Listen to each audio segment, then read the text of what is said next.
Kemi Adeyemi hadn't stepped foot in her hometown of Omu. For 5 long years not since she left to chase her dreams in Lagos, where she'd blossomed into a rising fashion designer known for bold Ankara silhouettes and fearless catwalk statements.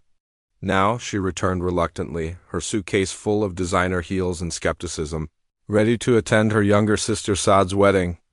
As the rickety village bus rolled to a stop beside the red clay road, the scent of firewood, mango trees, and something ancient filled her lungs.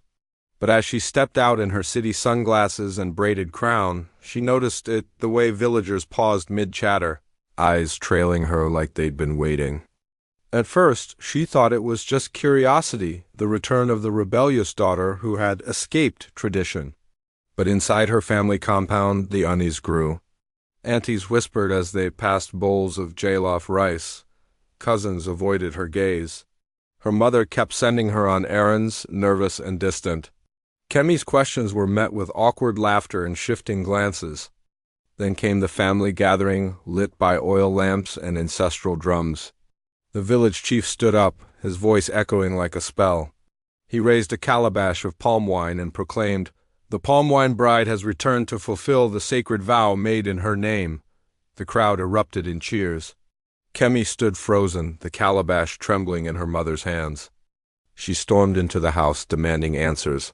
Her mother sat her down, eyes weary, voice low.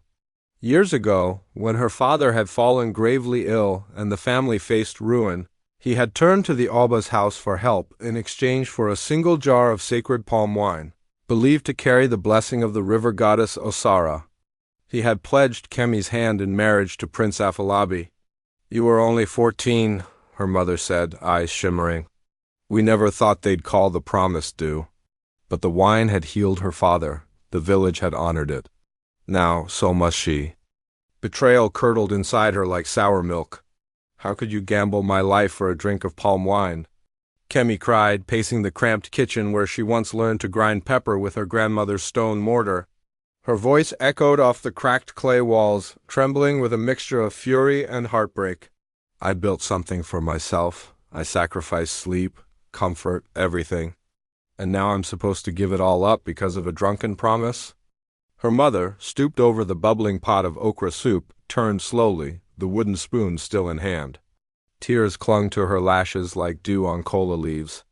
"We were desperate, Kemi," she whispered, her voice brittle with shame.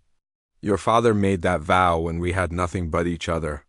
And in this land, a promise is not just a word, it is a soul thread. To break it is to invite the ancestors' sorrow."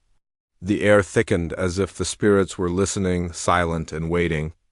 After days of silence and contemplation, Kemi finally agreed to meet Prince Afolabi, and to her surprise, he was nothing like the smug royal she'd imagined in her bitter daydreams. No golden chains or entourage. Just a man in a plain white buba, his slippers dusty from walking.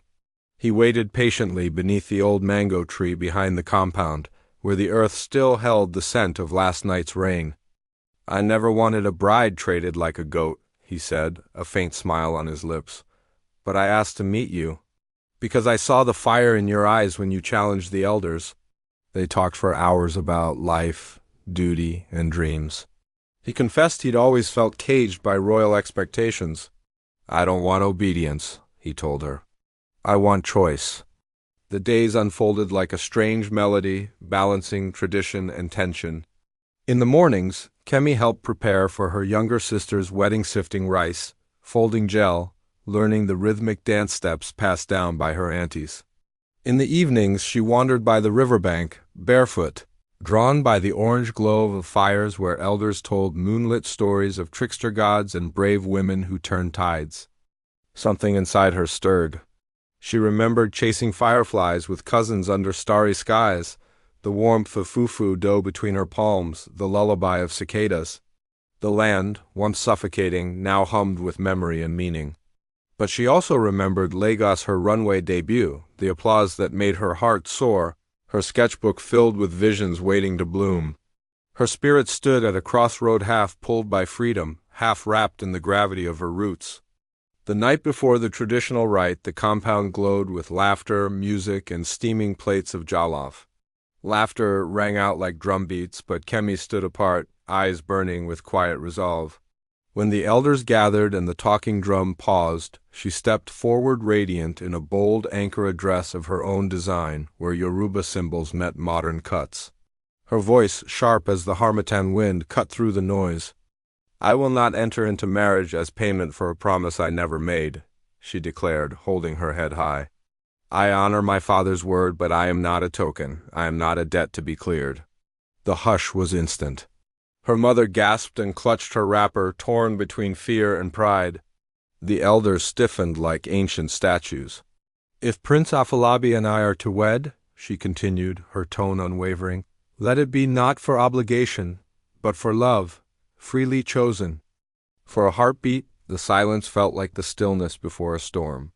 Then, in front of everyone, Afolabi stepped forward, eyes shining with quiet admiration. "Let this be our vow, Kemi," he said, his voice low but firm. "Not one our fathers made, but one we write with our own hands." He turned to the elders and lifted the ceremonial gourd of palm wine. "Let it pour not for a transaction, but for a new tradition." Gasps turned to murmurs. The village chief studied him, then Kemi, and finally spoke. "Even sacred customs must grow, or they will rot like yams in forgotten baskets." A slow, knowing smile spread across his weathered face. Some elders nodded with solemn approval.